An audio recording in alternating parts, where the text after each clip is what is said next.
2026 সালের ইতিহাসের বৃহত্তম বিশ্বকাপে আপনাকে স্বাগতম। প্রথমবারের মতো 48টি দল এতে অংশ নেবে, যা নিয়ে আসবে আরও বেশি ম্যাচ, নতুন প্রতিপক্ষ এবং সম্পূর্ণ নতুনভাবে সাজানো নকআউট পর্ব। এই টুর্নামেন্টটি 3টি দেশের মধ্যে ভাগ করা হয়েছে: মার্কিন যুক্তরাষ্ট্র, কানাডা এবং মেক্সিকো, যা উত্তর আমেরিকাকে সারা বিশ্বের জাতীয় দলগুলোর জন্য একটি একক মঞ্চে পরিণত করবে। 2026 সালে পুরো মহাদেশ জুড়ে 16টি স্টেডিয়ামে ম্যাচগুলো খেলা হবে। এই ভিডিওতে আমরা একজন ফুটবল ভক্তের দৃষ্টিকোণ থেকে প্রতিটি ভেন্যু দেখব। আপনার প্রিয় জাতীয় দল কোন স্টেডিয়ামে খেলবে? চলুন জেনে নেওয়া যাক। বিশ্বকাপ মানচিত্রের উত্তর প্রান্তে অবস্থিত কানাডা 2 উপকূলে 2টি স্টেডিয়াম দিয়ে অবদান রাখছে। এখানে টুর্নামেন্টটি শীতল আবহাওয়া এবং দীর্ঘ দূরত্বের সম্মুখীন হবে। টরন্টো স্টেডিয়াম ধারণ ক্ষমতা 45,000, যা বিএমও ফিল্ড নামে পরিচিত, এটি বিশ্বকাপের ক্ষুদ্রতম ভেন্যু। এখানে 5টি গ্রুপ ম্যাচ সহ মোট 6টি ম্যাচ অনুষ্ঠিত হবে। অন্যদিকে ভ্যাঙ্কুভারে অবস্থিত বিসি প্লেস ধারণ ক্ষমতা 54,000, প্রশান্ত মহাসাগর এবং পাহাড়ের মাঝখানে অবস্থিত। এর আধুনিক রূপান্তর এবং খোলার যোগ্য ছাদ একে টুর্নামেন্টের অন্যতম আধুনিক অঙ্গন করে তুলেছে। এখানে বেলজিয়াম, কানাডা এবং সুইজারল্যান্ডের মতো দলগুলো খেলবে।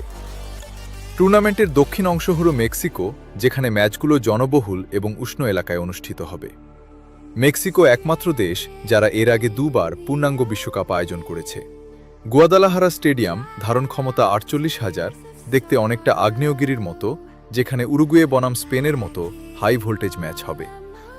মন্টেরি স্টেডিয়াম ধারণ ক্ষমতা 53,500, যা স্টিল জায়ান্ট নামে পরিচিত, এর ধাতব কাঠামো এবং পাহাড়ের দৃশ্য একে অনন্য করেছে। সবশেষে রয়েছে মেক্সিকো সিটির কিংবদন্তি এস্তাদিও অ্যাজটেকা, ধারণ ক্ষমতা 83,000।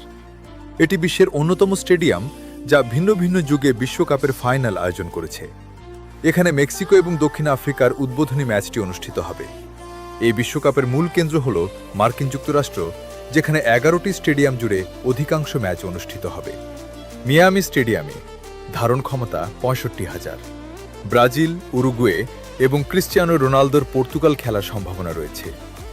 বোস্টন স্টেডিয়াম 5টি গ্রুপ ম্যাচ এবং একটি কোয়ার্টার ফাইনাল আয়োজন করবে।